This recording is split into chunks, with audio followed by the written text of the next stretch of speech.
All right. So I became a Christian when I was 15 after some school friends invited me to a church youth group, and during high school I was undecided what I wanted to do when I finished school, but I was definite I didn't want to do medicine. However, halfway through year 12 it became clear to me that God did want me to do medicine, and I've never regretted that choice.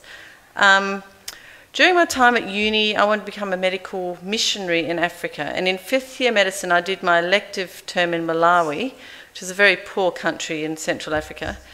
Trev and I travelled there, and I spent 5 weeks working in a very overcrowded, understaffed and under-resourced hospital in Lilongwe, which is the capital of Malawi.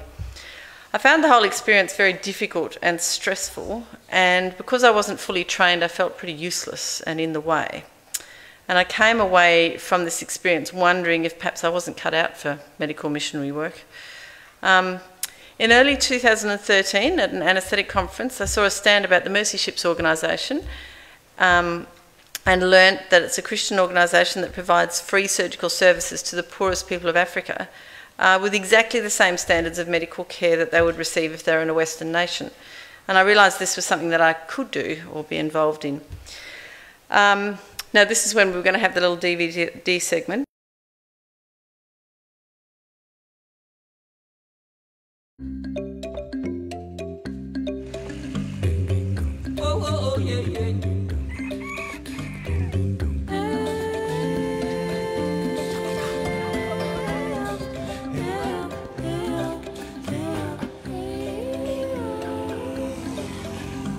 Having spent 23 years now in some of the poorest nations in the world, I've watched and learned a few things. And one of the things that happens is that particularly people in the Western world tend to look at the statistics, the dreadful statistics as far as death rates and human suffering, and it feels quite overwhelming. And it is, in many ways, overwhelming. And a story that helps me keep things in perspective is one I've heard years and years and years ago. There had been a big storm the night before. The heavy waves had washed the starfish up onto the beach.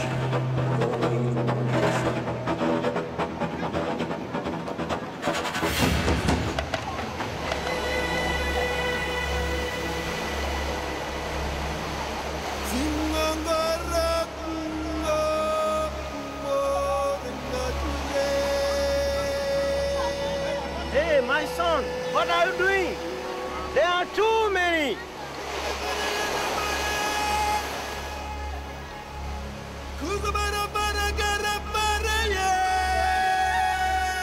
You cannot save them all. Yeah, I know that. There are too many. It's not going to make any difference.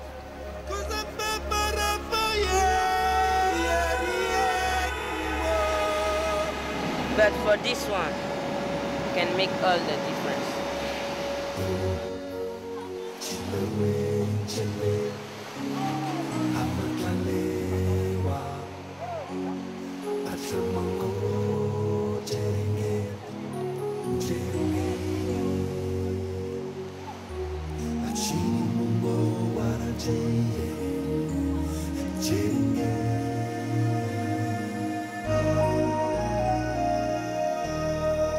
I find for myself that I've had to take each day, one day at a time, not all the paths there are, but what's in my path this day. And what can I do this day to make a difference in the life of someone else? Very well, sir. Okay.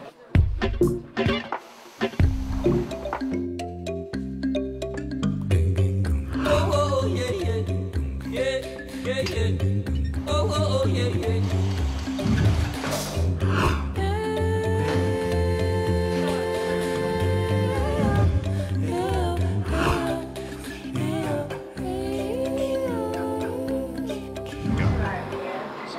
So this woman, Christine, she has suffered with a disease called NOMA, which occurs when young children are malnourished, have not been vaccinated against diseases like measles, and within a week or so, an infection begins in their face, which at that moment is treatable with penicillin tablets and cleaning. but most of the time they find themselves in places where they cannot get cleaning of their wound, and so in a period of about 2 to 5 days, large portions of the face, nose, cheeks are lost to an infection. And in the case of Christine, this happened when she was 10 years of age. So she was left, when the infection finished, with these defects. 10 to 20% survive, so Christine is a survivor. I'm Liz Esplan, and I come from Indiana, and I have been on the ship for almost 2 years now. I've always wanted to do medical missions, and I looked into different organizations and found mercy ships and fell in love. Went home, quit my job to see people healed that would never have otherwise been able to afford surgery is better than any money could ever do for me.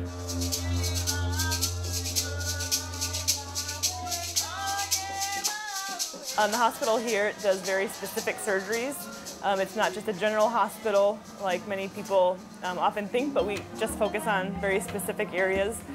We fix cataracts in young children up to older adults to help them be able to see for the first time or just to improve their sight. We do plastics patients, which is burn patients all over their body and fixing contractures that happen. We also do max fac surgeries, which is fixing tumors on the face and neck, as well as cleft lip and cleft palate. And that goes on throughout the whole year. That's great. That's great. That's just coming out of your mouth. We also do orthopedic surgeries, which fixes bones, and that can be deformities from childhood or things that they've acquired along the way. And we fix that mostly on children, but some adults also. And we also do VBF surgeries, and that's a surgery very specific to Africa. Many ladies here, if they have been in labor for a prolonged time, they will get a hole between their vagina and their bladder, and they will leak urine just constantly and be smelly, and that is what we are focusing on right now. And Max Fax is the only surgery that goes on the whole year. All the other surgeries just happen at certain increments. Right now we're doing VBF surgery, and ladies are just so wonderful. Most of them have been through so much, and their families have disowned them, and they've just had such a rough life, and it's so cool to be a part of fixing them and making them dry. For 3 days, I had a lot of pain, and after that, the doctor told me that if we didn't operate, I could die because my baby was already dead in my belly. And after that, I realized that I could not control my urination. As soon as I returned home, my husband left me, and the other people in the village mocked me. So I stayed home all the time. It's important to understand fistula as one of the purest examples of a disease of poverty. If you look at the lifetime risk of dying in labor, for women born in Ireland, that's 1 in 47,600. For women in the countries of Sierra Leone and Liberia, it's 1 in 6. We're not talking about inconvenience, we're talking about death. And so one could think of it as a problem of human rights. Don't these women have a right to go through a normal body process without the fear of death?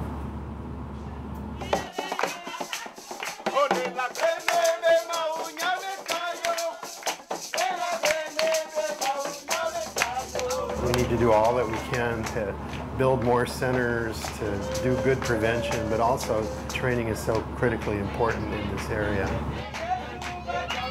I'm pleased to report that in our field service in Benin in 2009, we have trained more than 40 healthcare professionals in several categories from not only Beninois, but also West Africa and Europe and the United States, as long as they had a commitment to serve in Africa.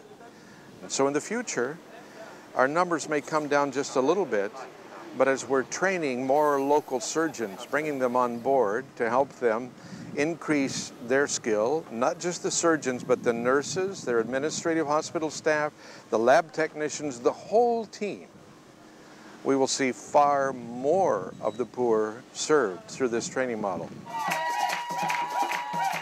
After some ladies have had their catheter out and they are dry, we will have what we call a dress ceremony, and this is where we have a dress made for them. We do their makeup and just make them feel really special and really pretty, as if they're starting over. They're starting a new life now that they're dry.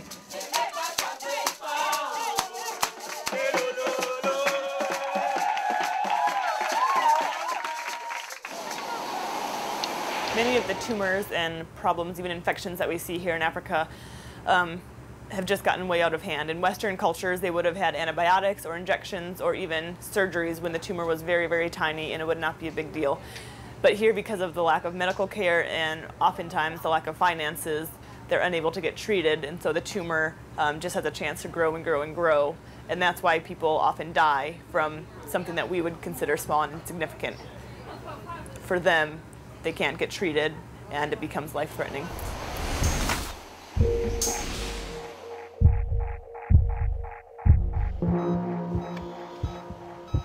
Koku is actually one of the MaxFax patients that we have on the ward right now. He came in with a large jaw tumor, and Dr. Leo actually operated on him just a few days ago.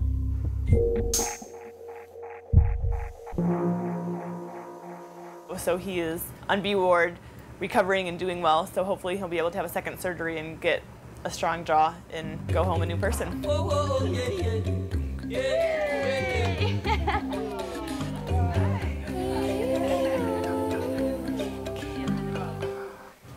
How are you? Great. Can I just have a look inside your mouth? Okay, just open. Wow, that's all healed up inside. This skin is a bit sagging, excessive skin, but the tumor has gone. You can eat and drink slowly, right, because you don't have any teeth in there, okay? When you come back next year, we will borrow some hip bone. Put the hip bone and put it around the metal plate, because you got a metal plate all the way here. Fantastic. I hope you have a bright future.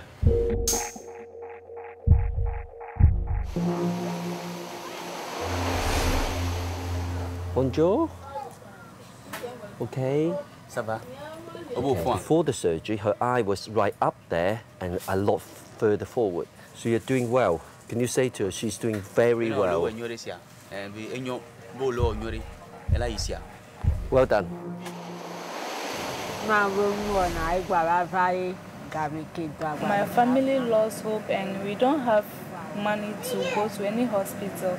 So I'm thanking Mercyship that if not Mercyship, maybe today I would have been dead and no one would even know of me.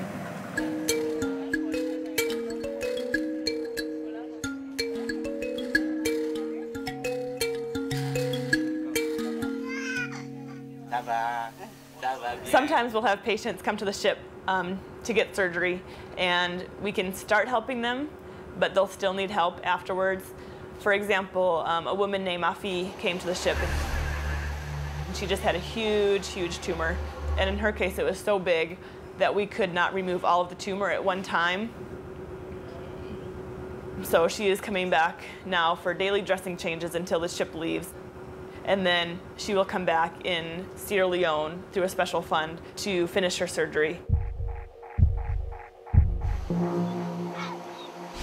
At the beginning of the year, one of the first surgeries that we started off doing was orthopedic surgeries, and that lasted a few months. And usually we see bowed legs or club feet, and sometimes just deformities in their legs from other circumstances. For example, Abel was one of the patients that we had for quite a long time this year, and he came to us with really funny looking legs. My legs were not straight, so I needed an operation. And that was caused when he was younger. He had injections in both of his legs, and it caused his quad muscles to atrophy, and that's what caused his legs to grow in such a disfigured way. We were able to do surgery on him, and he will probably never be able to bend his legs completely, but now his legs look more normal and straight. And now he's actually able to walk around without crutches and just looks like a completely different guy. When he got to go home, some of the Mercy Ship's crew got to go with him.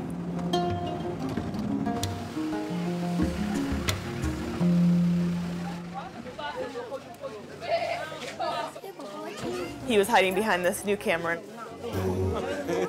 So it's kind of funny him taking pictures of them when they would probably be the ones taking pictures of him because he looked so drastically different.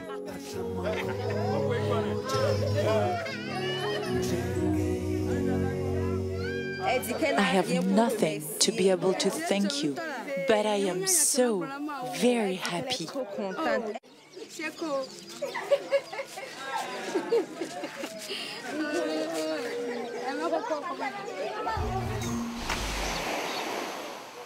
I'm CMO from Monrovia, Liberia.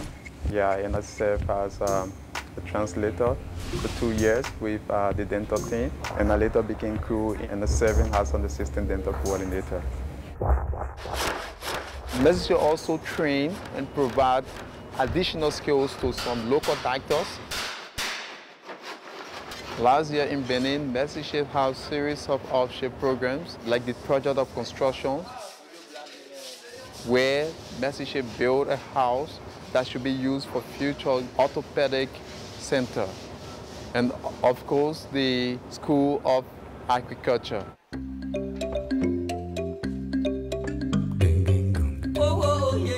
Messengership is really making a great impact in West Africa, not only through medical services.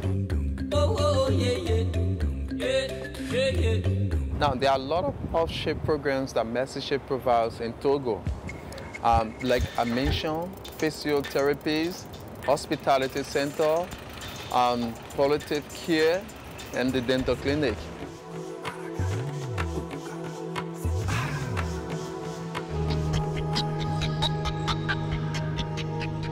This is the dental clinic.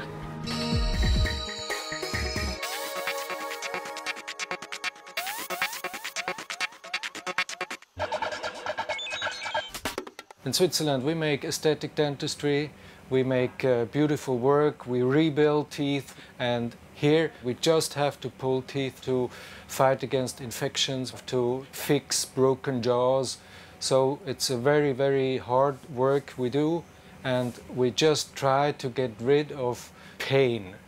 In fact, in West Africa, people, they suffer of teeth and they die of rotten teeth. It's a shame in this world.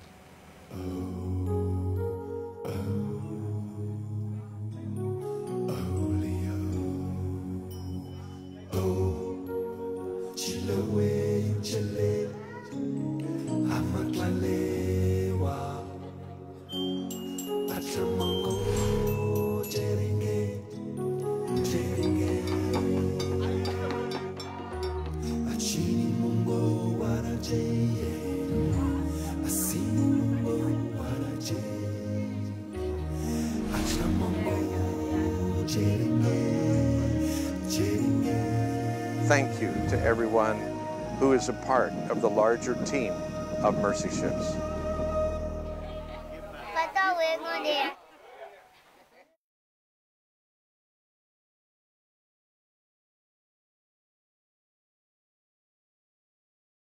I finally completed the rather lengthy process of applying for a position on the Africa Mercy hospital ship in January 2014, and I was offered 2 weeks' work as an anaesthetist on the ship off the coast of the West African nation of Benin.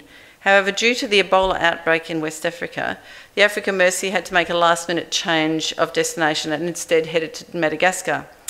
My original dates were cancelled, and I was told that no other dates were available for this field service.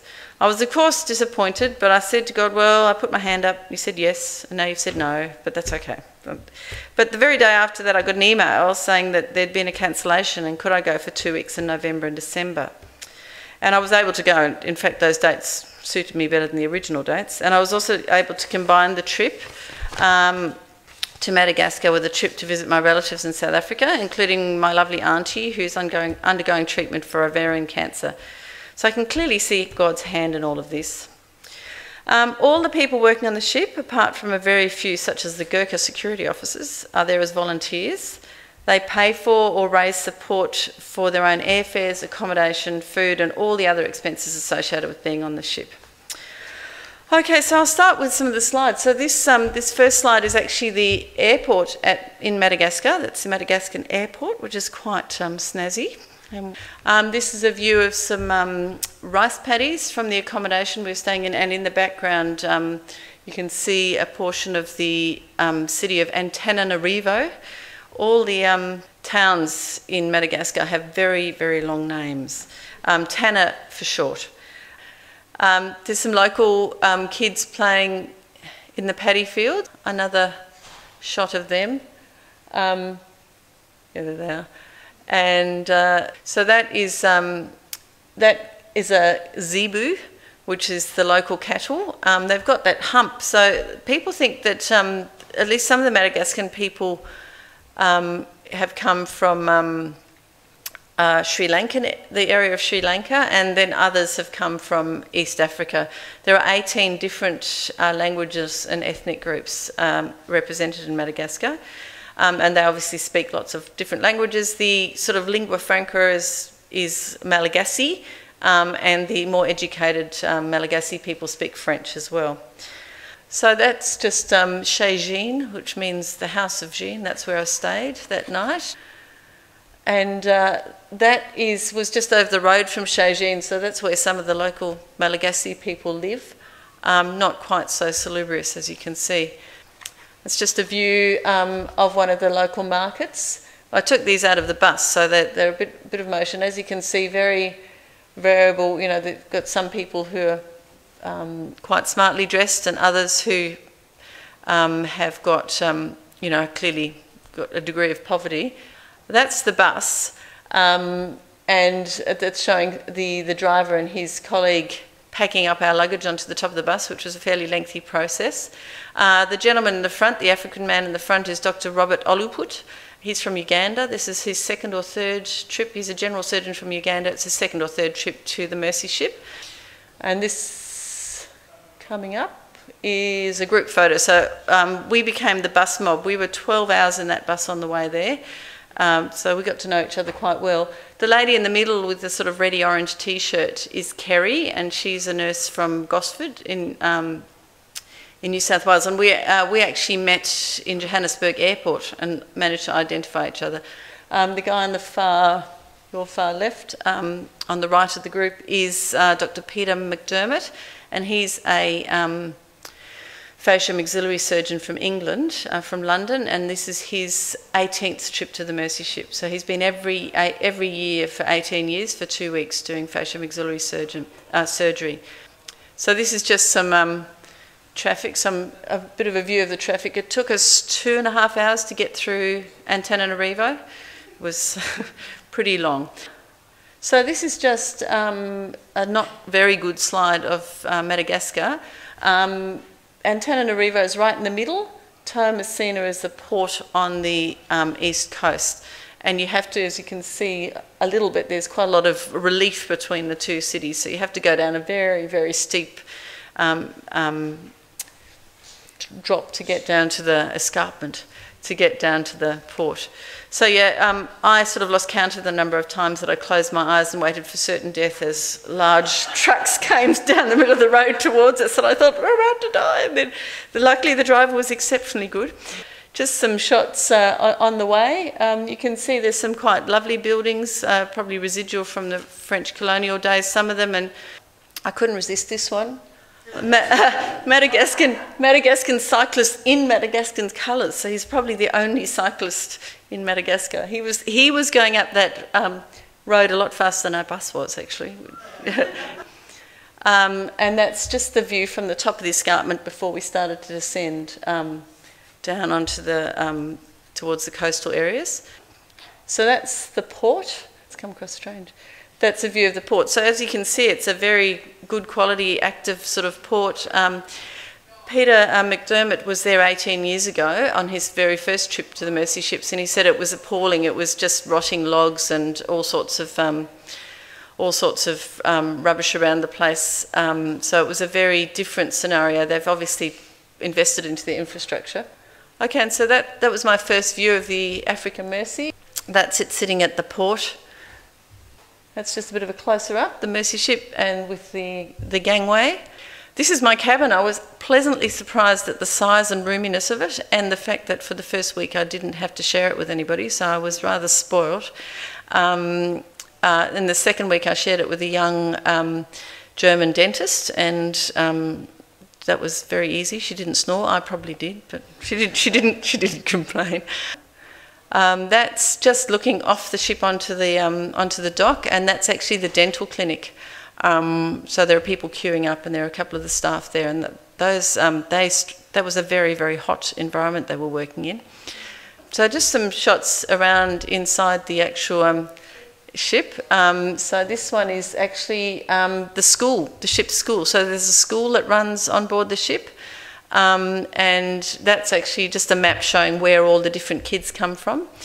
It's pretty amazing actually. The school, I can't remember the exact prices, but from the cost of the school to the people on the ship is very cheap, and they have one teacher per about 3 students. So it's you wouldn't get a better schooling probably anywhere else.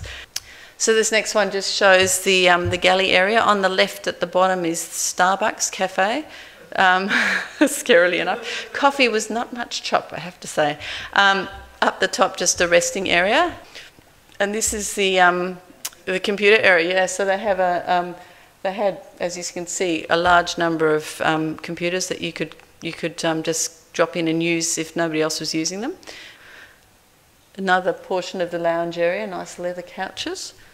And then some shots from outside the ship. So that's looking at from one of the higher decks at the control section at the front. Yeah, and looking out to the front of it. That's just a view of Toa Messina, the port of Toa Messina, and lifeboats, although we're not likely to hopefully need them while we're actually in port, but you never know. That's just a view of that's the actual smokestack there.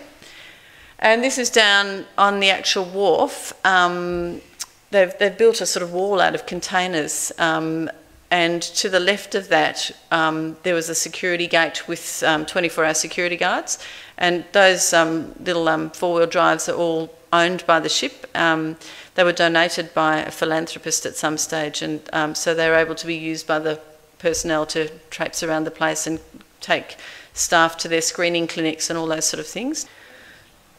This actually is the pool. This is it's on the top deck. It's made out of a shipping container, and it was donated by the Swiss office of the Mercy ships, and this is what it looks like. It was pretty nice, I have to say. I swam in it quite a number of times. Yeah, it was great. And this just a view of the dining area without many people there, but it was always completely full whenever we was eating. And the reception area. So this is just a few shots around Madagascar. This man is riding what's called a push-push, because he has to push the wheels to get there. And the next one is of a tuk-tuk, because it goes tuk-tuk along the road. This is in the local market. There's me, obviously, the white face. A couple of little local girls who wanted to have their photo taken. Okay. This is a view of the Ravenala, or traveller's palm, which is the symbol of Madagascar. And portions of the palm can be used to eat, to get water, to build houses. The leaves can be used as plates and as spoons. So that's why it's called the traveller's palm. You could actually survive on that plant alone. And we learnt that from somebody I shall introduce to you in a while. That is just a view of another house that somebody lives in Madagascar. Fairly typical. There were lots of those. Lots of people live like that. And this is Charlie Hobi Narina. So he is a young man who has got a university degree, and he has a job with the Mercy ships as what they call a day worker. So he is actually working in the dental clinic, and he also works for this park called the Park Zoologique Evoluina. Now that's supported by a lot of other zoos worldwide. And they have donated the funds to actually set the park up and for education and so forth. And Charlie, so on the weekend, he took us, a group of about 18 of us, for a tour around this, the Lima Park. So that's him with a tortoise that he was showing us. a very large one. And that is a lemur in the wild. It had come down to eat some bananas that Charlie was trying to tempt it down with. But it was the time of year where there's actually a lot of food on the trees, so we didn't get a lot of them coming down. But it was pretty cool. There he is on the ground, and I think we've got one more. Oh, I've got a couple more in the cages just because I didn't have that. So, and they've got these amazing eyes. Quite incredible. Incredible eyes. That is Charlie standing next to a vanilla plant, and one of the big exports of Madagascar is vanilla. He taught us a lot about it. Each little vanilla pod has to be individually hand pollinated, which is pretty amazing, so it's very labour intensive. That is just some amazing flower that I just spotted and it's just incredible. I don't know what it is, but it's amazing. Now they took a few photos of me at work, and they took quite a lot, but a lot of them must have been pretty ordinary because these are the ones that some quite nice ones came out. So that's a little baby that I anaesthetised when I was there, and you'll see a picture of him in a minute. It's just me trying to put a drip in. He was the only fat patient I had in the whole time, and it took a lot of effort to get a drip in that one. Okay. What's that? Why are you all laughing at that? I was smiling. Oh, yes. Okay, so that's actually in the operating area. On the right-hand side are all the operating theatres. I wish I'd taken more photos inside. For some reason, I didn't. But anyway, this is one morning when we had a devotional in the operating theatre, and that very tall man, blurry in the middle, is a man who's on the boat long term with his wife and 3 small little blonde children. He's the sort of theatre manager, and various of those others are either day workers or other staff, nursing staff and so forth, and anaesthetists, and some of the surgeons are there as well. So this is Dr. Robert in the red T-shirt, and Charlie again and myself. When we were just about to leave, Charlie left me a message that I had to come and meet him, and he gave me in my hand is a packet of cinnamon and cloves from Madagascar, which I managed to get through customs without deceiving anybody. I declared them and they let me bring them in. Now I'm going to show a few medical pictures now of the patients that I looked after. They're not overly gory, but if you don't want to look, just close your eyes. So that's the first one. That poor little chappie has a club foot. Both of his feet are club feet, but one of them's worse than the other. This lady has quite a nasty mass on her shoulder, which turned out to be fairly benign. It was just called a lipoma, but as you can see, quite large. This little girl had a very nasty tumour on the side of the face. That's actually a sort of nice view of it. It doesn't look so nice from the other side. And I think, in fact, that turned out to be malignant, and I don't think she was able to be operated on, unfortunately. They took some biopsies. Beautiful little girl. The next one's a bit gruesome, so you might, yeah. So this poor man has a tumour which is pushing his eyeball right out onto his cheek, and he had a very successful operation. I don't know if you noticed that the expression on most of their faces is very sad, and they shared on the Facebook page some of his post-op shots. His expression has just changed. He is a happy man. He looks great. His eyeball is a little bit sunken. They were able to save the eye. He's still got vision in that eye, which is remarkable. This poor little one's got terribly bow legs. Similar. She was a little cutie. Louiana, her name was. So this is this little baby I was anaesthetising. That's actually a little encephalocele on the top of his head. He was 11 months old, and he actually was developmentally delayed, and there probably isn't much anybody's going to be able to do about that. He did have the surgery, and it was successful, not terribly difficult because it had sort of more or less separated itself from the rest of the brain already. This boy was 11, and you can see he's actually walking on the top of his foot, and he's been walking like that for his whole life. So that, that was a big operation the poor little thing had. So, he should make a good recovery. Next one's again fairly gruesome. He had a big tumour over his eye that had what's called an AV malformation, arteriovenous malformation, been growing there for years. It had arterial supply going to it, so it constantly bled. And he ended up losing his eye because it was right in behind. It was growing through all the blood vessels and everything behind his eye. I spoke to him before he had his surgery, and there was a little bit of confusion about whether he fully understood that he might lose his eye. So when I spoke to him, I said, "Can you tell me what you understand about what might happen of the operation during the operation?" He said, "Well, either I will keep my eye or I will lose it." So he clearly understood. And I said, "Are you okay with that?" And he said, "I'm so grateful to God that I'm still alive, and this is my last chance." So he understood, and he did very well. Next little boy, he's 7 years old. As you can see, bilateral cleft lip and palate.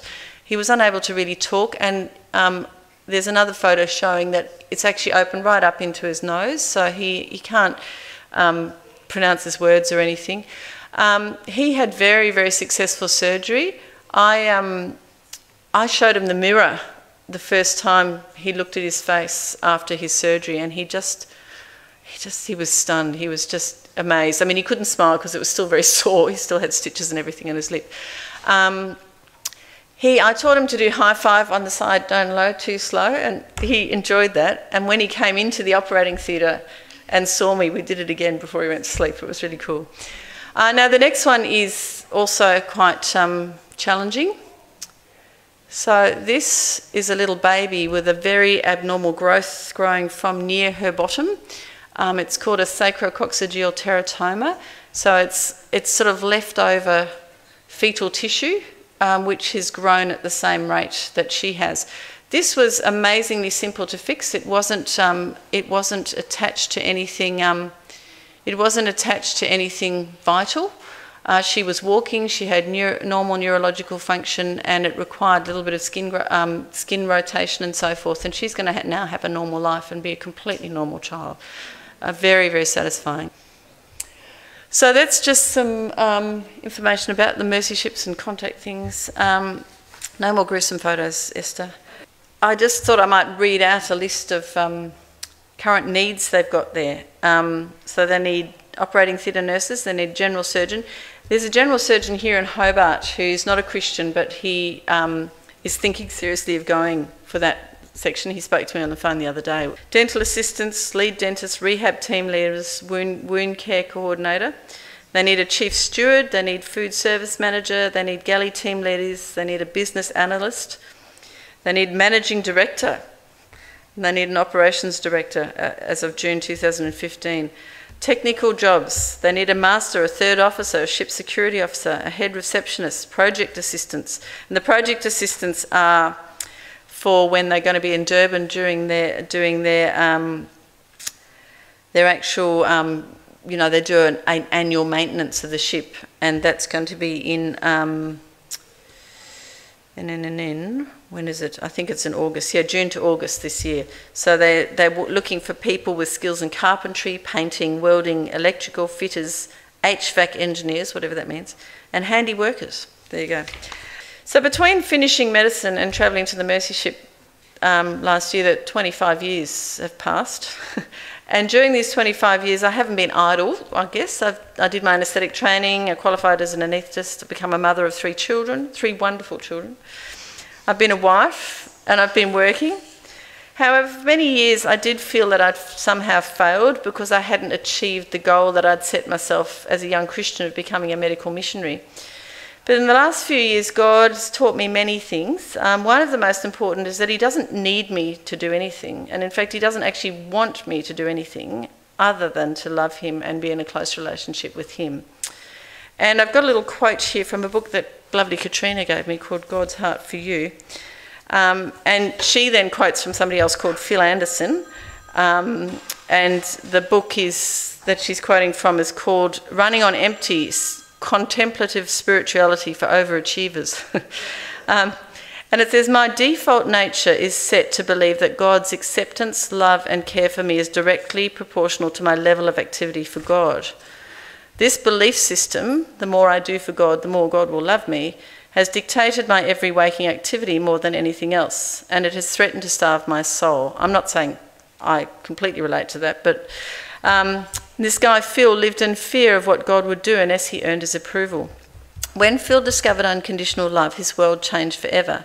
He says, nothing I am capable of doing will ever cause God to love me more, and nothing I ever will do will cause God to love me less.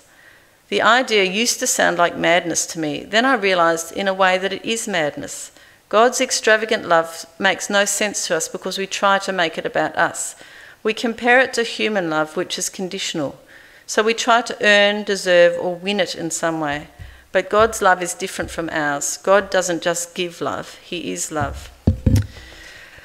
So when I fully accepted fully and totally that God's love for me doesn't depend on what I do, either the good things or the bad things, I realised that what he really wants for me is to be living with him in his love every hour of every day, whatever I'm doing. And the amazing thing is that this realisation and understanding has removed my feeling of failure, because how can you fail when there's no test to pass? In Jesus, we've already passed the test.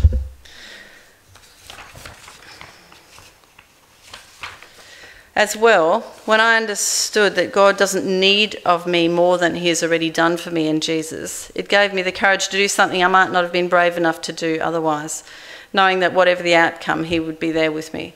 So I'm very grateful for the time I was able to spend on the Africa Mercy, and I'm very grateful to Trev, Sam, Leah and Esther for supporting me and allowing me to go. Thank you to all of you who prayed for me. God heard your prayers, and I'm hoping to go again in early 2016. Okay, and sorry for the glitches. And there's nice cake and tea now.